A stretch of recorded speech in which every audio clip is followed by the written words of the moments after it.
안녕하세요. 분석의신입니다. 여러분을 토방에서 머리를 식혀드리고자 준비한 분석입니다. 분석 시작 전에 구독과 좋아요는 큰 힘이 되니 구독과 좋아요 한 번씩 부탁드리겠습니다. 모든 경기를 분석하지는 못하니 꼭 알람 설정해 두시고 긴급하게 올라가는 영상에 대한 분석과 정보 및 결과 예측을 놓치지 마시기 바랍니다. 이외 더 다양한 경기의 분석과 결과 예측이 필요하시다면 영상 하단의 고정 댓글에 링크로 연락 주시면 더 많은 도움을 드릴 수 있도록 하겠습니다. 추천 조합은 영상 마지막에 기재해 두었습니다.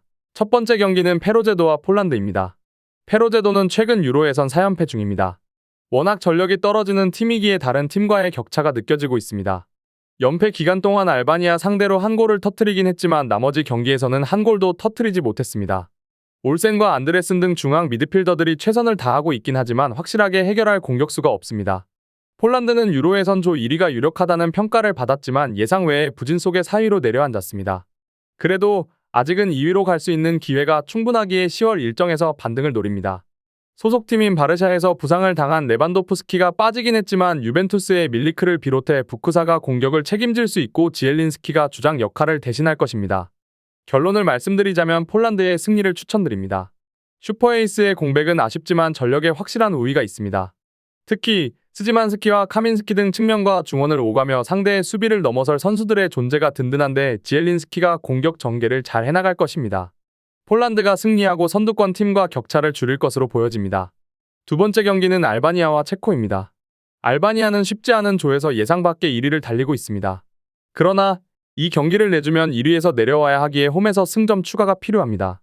주장인 엠폴리의 골키퍼인 베리샤를 비롯해 히사이와 짐시티, 이스마일리 등 막강 수비진을 가동해 상대의 공세를 막아내며 치칼레시의 한 방을 노릴 것입니다. 중원에는 세리에 리거인 사스올로의 바이라미와 인테르의 아슬라니, 레체의 라마다니 등이 나설 것입니다. 체코는 이 경기를 승리하면 1위로 올라설 수 있습니다. 때문에 원정이지만 할만한 조 1위 상대로 수비적으로 임하지 않을 것으로 판단됩니다. 패트릭 시크의 결장은 아쉽지만 그의 소속팀 동료인 흘로잭을 비롯해 글라드바흐의 스트라이커인 크방카라, 볼프스의 이선 공격수인 체르니 등 해결할 선수들은 즐비합니다. 중원에는 주장인 수책이 나설 수 있습니다. 결론을 말씀드리자면 접전이 될 것으로 보여집니다. 최전방에서는 체르니와 흘로잭 등이 나설 원정팀의 화력이 좋은 게 사실입니다. 그러나 알바니아는 아슬라니의 중원 지원 아래 유럽에서도 밀리지 않는 탄탄한 수비진을 보유했습니다. 짐시티의 리드 아래 히사이와 이스마일리가 수비를 지탱할 홈팀이 원하는 승점 1점을 가져갈 것입니다. 세 번째 경기는 크로아티아와 튀르키예입니다. 크로아티아는 튀르키예보다 한 경기를 덜 치룬 상태기에 조 1위가 유력합니다. 만일 이 경기를 승리하면 1위에 한 발 더 가까워질 수 있습니다. 측면 공격수인 페리시치가 토트넘에서 당한 부상 여파로 빠진 이번 일정이긴 하지만 라이벌을 홈에서 상대하는 건 큰 이점입니다. 모드리치와 코바치치, 브로조비치 등 중원이 정상 가동될 텐데 크라마리치와 페트코비치가 최전방에 나설 것입니다. 튀르키예는 이 경기에서 승리를 해야 1위를 노릴 수 있습니다. 만일 비기거나 패하면 1위 도전은 힘들어집니다. 때문에 원정에서 수비적으로 경기에 임하며 후반 승부를 보는 운영이 예상됩니다.